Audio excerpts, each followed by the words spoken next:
Narasaraopet municipal guest house నందు రామాయణాన్ని తెలుగులో అద్భుతంగా రచించిన సుప్రసిద్ధ కవయిత్రి భక్త శిఖామణి ఆతుకూరి మొల్లమామ జయంతి ఉత్సవాలను ఘనంగా నిర్వహించారు.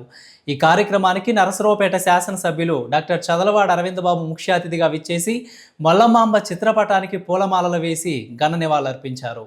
ఈ సందర్భంగా ఎమ్మెల్యే మాట్లాడుతూ అట్టడుగు వర్గం నుంచి వచ్చి కేవలం తన ప్రతిభతో దైవభక్తితో రామాయణం వంటి కావ్యాన్ని రచించిన మొల్లమాంబ నేటి తరానికి ముఖ్యంగా మహిళలకు గొప్ప స్ఫూర్తిదాయకమని కొనియాడారు. సంస్కృతంలో ఉన్న రామాయణాన్ని సామాన్యులకు అర్థమయ్యేలా తేట తెలుగులో అందించిన ఆమె కృషి వెలకట్టలేనిదని ఎమ్మెల్యే పేర్కొన్నారు. మన సంస్కృతిని సాంప్రదాయాలను కాపాడే మహాపురుషుల మహామహిళల జయంతి ఉత్సవాలను అధికారికంగా నిర్వహించడం ద్వారా వారి ఆశయాలను గౌరవించుకుంటున్నామని తెలిపారు. బీసీ సంక్షేమ శాఖ అధికారులు ఈ కార్యక్రమాన్ని ముందుకు తీసుకురావడం చాలా గొప్ప విశేషం. వీరు కూడా చాలా మంచి వాక్చాతుర్యం ఉంది, చక్కటి కవిత సంస్కారం అన్నీ ఉన్న వ్యక్తి మనకి అధికారిగా రావడం గొప్ప విశేషం. వెనకబడిన వర్గాలు ఎస్టీలు ఎస్సీలు బీసీలు వెనకబడిన వర్గాలు ఇవన్నీ కూడా మనం సృష్టించుకున్న ఇవన్నీ కూడా వెనకబడిన వారంటే ఆర్థిక పరంగా సామాజిక పరంగా వెనకబడిన వారు. ఆర్థిక పరంగా మనం ముందుంటే మనమే ఓసీలు ఉండేవాళ్ళం, అవునా కదా? అది గమనించాలి మనం. దానికోసమే మన నరేంద్ర మోడీ గారు ముఖ్యమంత్రి అయిన తర్వాత కథానాయక మొల్లమాంబ గారి మీద ఒక స్టాంప్ రిలీజ్ చేయడం జరిగింది. స్టాంప్ అంటే ఇక్కడ కులం అనేది ముఖ్యం కాదు, మనం కావాలి, మతం కాదు, మానవత్వం కావాలి. ఇప్పుడు కూడా మనం అనుకుంటా ఉంటాం. డబ్బు కాదు, దయాగుణం కావాలి. అందుకనే మన రాష్ట్ర నాయకులు శంకర్ గారి ఆధ్వర్యంలో బీసీ సంఘాలన్నీ కూడా ఏకమవుతున్నాయి. దాంట్లో మన బాడు బీసీలు కూడా రాష్ట్ర మన నాయకుడుగా ఎదిగారు. వీరందరూ కూడా బీసీ సంక్షేమం కోసం ఎన్నేళ్ళుగా పోరాటం చేస్తూ ఉన్నారు. అందుకనే నేను ప్రతి మీటింగ్లో ఎక్కడ మీటింగ్ జరిగినా మన సంఘాలను పిలవండి, అందరినీ కూడా ఒక సంఘటితంగా ముందుకు తీసుకెళ్ళాలి. మనకున్న కోరికలన్నీ కూడా సాధించుకోవాలంటే మరి సీఎం గారి దగ్గరికి వెళ్ళాలన్నా, పిఎం గారి దగ్గరికి వెళ్ళాలన్నా వీటికి కూడా ఒక సంఘం ఉండాలి, దానికి ఒక నాయకుడు ఉండాలి, రాష్ట్ర నాయకుడు. అందుకని మనం అందరం కూడా చేసారు. ఇప్పుడు నేను మాట్లాడుతూ ఉంటాను. మొల్లమాంబ గారి గురించి అందరూ చెప్పడం జరిగింది, కానీ కొన్ని విషయాలు నేను పంచుకోవడం జరుగుతుంది. మొల్లమాంబ గారు ఆ రోజుల్లో మన ఆడవాళ్ళు బయటకు రావాలంటే ఇవాళ కూడా కొంతమంది మహిళలు బయటకు రావడం ఇప్పుడు చాలా మంది ఉన్నారు. దాదాపుగా 40% మహిళలు వచ్చారు. ఏది వ్యాపారంగా కానీ ఏదన్నా కానీ వచ్చారు. కానీ ఆ రోజుల్లో మహిళలు బయటకు రావాలంటే అసలు రావడానికి అవకాశమే లేదు.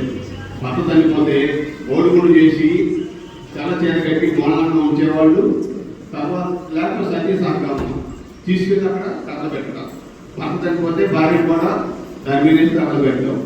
అలా జరుగుతున్న రోజుల్లో మొల్లమాంబ గారు బయటికి వచ్చి ఒక తెలుగులో రామాయణాన్ని రచించడానికి ఆమె చాలా మనం చెప్పినంత ఈజీగా కాదు. ఆ రోజుల్లో చాలా ఇబ్బంది పడ్డారు. ఇబ్బంది పడిన రోజుల్లో కూడా శ్రీకృష్ణదేవరాయల గారు పిలిపిస్తే అక్కడ శ్రీకృష్ణదేవరాయల గారు అంటేనే కవులు మొత్తం అక్కడ ఉంటారని సంగతి మనం అందరూ తెలిసిన విషయం. అక్కడ ఉన్న వాళ్ళందరూ కూడా రిజెక్ట్ చేశారు, కవిత పనికిరాదు, రాయడానికి పనికిరాదని. కానీ శ్రీకృష్ణదేవరాయల గారు ఆమెని ఆ రోజుల్లోనే సన్మానం చేసి బంగారు ఆభరణాలు ఇచ్చి 10 ఎకరాలు పొలం ఇచ్చి సన్మానం చేసి పంపించడం జరిగింది మొల్లమాంబ గారికి. మనం గుర్తుపెట్టుకోవాలి. ఏం చెప్తున్నానంటే ఆ రోజుల్లోనే శ్రీకృష్ణదేవరాయల గారి దగ్గర నుంచి సన్మానం చేయించుకోవడం అంటే ఆమె ఆ రోజుల్లో ఎంత కష్టపడిందో ఒకసారి మనం గమనించాలి. వృత్తి కార్యక్రమాల్లో ఎంత చురుగ్గా, అదేవిధంగా నాటకాల్లో పాల్గొంటూ తనకు నాటకాల్లో నడిచేటప్పుడే రామాయణాన్ని అందరికీ అర్థమయ్యే విధంగా రచించాలని తలపుతో తను ఎంతో కష్టమైన ఆనాడు స్త్రీలు చదువుకోకూడదు, వాళ్ళు గుళ్ళలో కూడా ప్రవేశించిన రోజుల్లో కష్టపడి విద్యను అభ్యసించి తను తెలుగులో రామాయణం రచించి అందరికీ అంకితం చేసింది. మొల్లమాంబ జయంతికి గురించి చెప్పాలంటే బాబు శ్రీనివాసరావు గారు చెప్పారు, మరకలస గారు చెప్పారు, పెద్దమ్మ కూడా చెప్పారు. కానీ ఏంటంటే మన ఒక కులానికి 2 గుర్తుపెట్టుకోవాల్సిన విషయాలు 2 ఉన్నాయి. ఒకటి మొల్లమాంబ గారు సంస్కృతం నుంచి తెలుగులోకి రచించడం, రెండోది శాలివాహన మహారాజు గారు అమరావతి పరిపాలన చేసేటప్పుడు ఆదికి మూలం ఉగాది నామ సంవత్సరం అని చెప్పి మన శాలివాహన చక్రవర్తి గారు ఉగాది మనం ఇంగ్లీష్ కాదు తెలుగు ఉగాది సంవత్సరం వ్యక్తి సాలివాహన చక్రవర్తి గారు. ఇవన్నీ గుర్తు చేసుకుంటే మనమమ్మ గారి గురించి ఎంత చెప్పినా తప్ప అందరూ పెద్దలందరూ కూడా చెప్పారు. ఈరోజు కవయిత్రి మొల్లగారి జయంతి సందర్భంగా 586వ జయంతిని పురస్కరించుకొని ఇక్కడ జరుపుకోవడం చాలా సంతోషంగా ఉంది.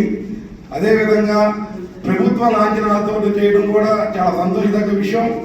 అదేవిధంగా మన యొక్క ఉమ్మడి కూటమి ప్రభుత్వం ఏర్పడిన తర్వాత ఇది 2వసారి ఈ జయంతి కార్యక్రమం జరుపుకోవటం. అదేవిధంగా వడ్డే ఓపెన జయంతి కానీ, మన యొక్క కవయిత్రి మూల జయంతి కానీ, వాల్మీకి జయంతి కానీ, ఈ కార్యక్రమాలు ప్రభుత్వ లాంఛనాలతో చేయటం చాలా సంతోషదగ్గ విషయం. రామాయణాన్ని తెలుగులోకి అనువదించి రామాయణం అనేది అందరికీ అర్థమయ్యేలా రచించినటువంటి మల్లమ్మ గారి జయంతి కార్యక్రమం. ఈ యొక్క కార్యక్రమం మరి కూటమి ప్రభుత్వం 2వసారి మనం దిగ్విజయంగా జరుపుకుంటున్నాం. ఈ సందర్భంగా గౌరవ ముఖ్యమంత్రి వారికి బీసీ సంక్షేమ సంఘం బీసీలందరి తరఫున హృదయపూర్వకంగా అభినందనలు తెలియజేస్తూ